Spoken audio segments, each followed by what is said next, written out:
Magic the Gathering may be a strategy game, but using your brain can be exhausting. If you want to free yourself from the burden of having to think in order to win, then you can always turn to Green Red Aggro, a deck that a child or a simple robot can pilot. No matter what your opponent brings, the strategy of a Gruul Aggro player remains the same. Play creatures, attack with them, and hope your opponent runs out of life before you run out of cards. Since I am adverse to commitment, I built a deck with only 4 rares and 3 mythics for the Explorer format. Collected Company is our rare, of which we run 4 copies. It lets us put 2 lightweight creatures directly onto the battlefield at instant speed. Do you have trouble finishing off your opponent? Play Collected Company. Are you in a close game but want to pull ahead? Play Collected Company. Have you fallen behind and desperately need an out to get back in the game? No matter what situation you're in, the solution is always play Collected...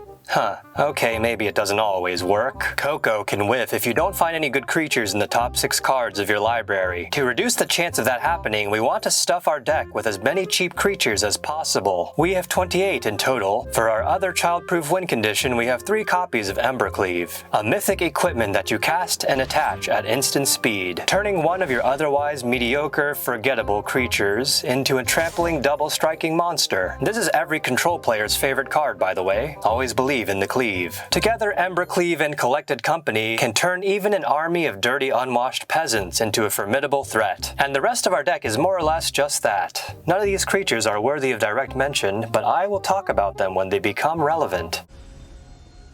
Turn 1, we play a Llanowar Elf, which helps us ramp out our more expensive cards ahead of curve. Their Soulscar Mage tells us that our opponent is playing an aggressive deck like ours. When you have an aggro versus aggro matchup, one side often has to play defense, and we would rather it be them. On our second turn, we drop a Burning-Tree Emissary, which refunds its own mana cost. I like free stuff. We redeem our coupon immediately for a Voltaic Brawler, a very strong attacker for exactly 2 rounds, after which it runs out of breath and becomes rather average. Thanks to our mana dork, we can cast our 4-mana Collected Company on turn 3. I fish for a creature with haste, but I don't find one, though we do get a second Burning-Tree and a Jewel Thief. With the rebate from the Burning-Tree, we dump our last creature onto the board, a Zhur-Taa Goblin, just a standard 3/3. Our other new arrival is a Jewel Thief, also a 3/3, with some added abilities. We've assembled our horde of 2/2s and 3/3s, and that is all we have. While our hand is empty, our opponent has close to a full grip. We have to make it happen with whatever we have right now. We are all in. On their side of the table, they have a Dreadhorde, Arcanist, and a 10th District Legionnaire. When they pass their turn, I notice that 1 white mana is left open. All of their creatures synergize with instants or sorcery, so I am wary of any combat tricks. But since I am empty-handed, I have no room to hesitate. Either they have an answer for my aggression or they don't. With my Ancrop Crasher's Exert ability, I attempt to disable their 10th District Legionnaire from blocking. They let it happen though, and I can breathe a sigh of relief. Here my opponent reveals that they do indeed have a God's Willing, which makes one of their creatures invulnerable and untargetable. I was worried about this exact spell being cast on the Legionnaire, which would counter my Ancrop Crasher's ability, but they use it instead on the Arcanist, and I'm not complaining. Despite their choice, they do stabilize with the Reckless Rage, using it to kill one of my creatures, and then flashing it back with the Arcanist's attack trigger. If their deck gets going, they can potentially cast every card twice, growing their creatures and killing mine all the while. But I top deck a second Ancrop Crasher, letting me shut down 2 of my opponent's blockers and go in for the big attack. My opponent concedes, and I feel that the critical moment happened right here, where my opponent did not use their God's Willing on the Legionnaire. They would have killed one of my creatures for free with an invulnerable 3/3 Legionnaire. It's usually me who makes such critical mistakes in tense situations, but we'll take the win. And win or lose, the games you play as a Green Red Aggro tend to go quickly. Sometimes your opponent isn't even allowed to play Magic the Gathering. In this game, we get on board early with a Burning-Tree and 2 Voltaic Brawlers. By turn 4, we're attacking with 11 power. Our opponent so far has done nothing except play lands. Judging from the Hall of Storm Giants, the blue and white mana, and their Teferi icon, we can deduce that they are playing a control deck. Our suspicions are confirmed as they cycle a Shark Typhoon, my favorite Magic card, which nets them a free draw and a small shark. This card is scarier later in the game. Right now, not so much. I reply by casting Embercleave and winning.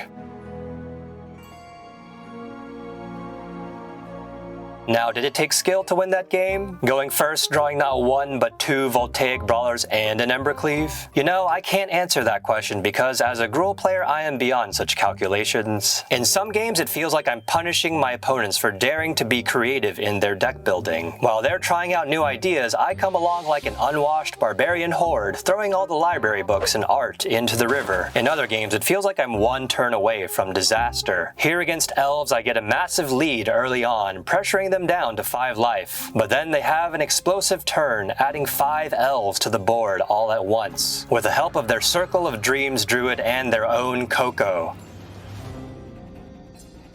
When they pass their turn, a lot of their stuff is tapped down. Now may be our last chance to break through for the finish. And we happen to top deck our old friend On-Crop Crasher, a second copy actually, the perfect card to shut down blockers and break through their lines. Not all of our games go quite as smoothly though. Here we have another explosive opening, looping one Burning Tree into a second one into a Voltaic Brawler. This is as fast of an open as we can hope for. And we even have our good friend Embercleave. But our opponent is ready with an arsenal of removal. Fatal Push and Cast Down whittle away our ranks until we're left with nothing but Elves and an Embercleave. Then they start dropping their mid-range creatures. 2 copies of Siege Rhino, a big body that drains my life when it enters the battlefield. 2 copies of Tireless Tracker, which draws them extra cards and grows bigger every turn. The perfect creature for a stalemate. And finally, Kalitas, Trader of Get. Whenever one of my creatures dies, Kalitas will create a 2/2 zombie on their side. By use of deductive reasoning, one can determine that I am most definitely not winning this game. They were able to cut down my army of weenies in the early game and take over the board with their mid-range threats. Here I was using an earlier version of the deck with Narnum Renegade, which is just a small creature with Death Touch. But it's really only effective on defense, and our deck doesn't do defense. After the Rhino game, I made some changes to arrive at the final version of the deck, adding Jewel Thief and Collision Colossus, both cards that help us break through stalemates, and these changes ended up being useful right away. Our opponent opens with a Witch's Oven and a Cauldron Familiar, 2 cards that are ideal for dragging out the game and slowing us down. Every turn they can block one of our creatures, sacrifice the cat to the oven, and then sacrifice the resulting food to get the cat back, slowly draining our life turn by turn. But our newest additions help us punch through their defenses. Trample lets us run right through our opponent's blockers. Though things seem to be going decently, our opponent's building out their board, and the cat oven combo allows them to stem our aggression. Each turn we attack with a team, and they block with the Cauldron Familiar and sacrifice it to the...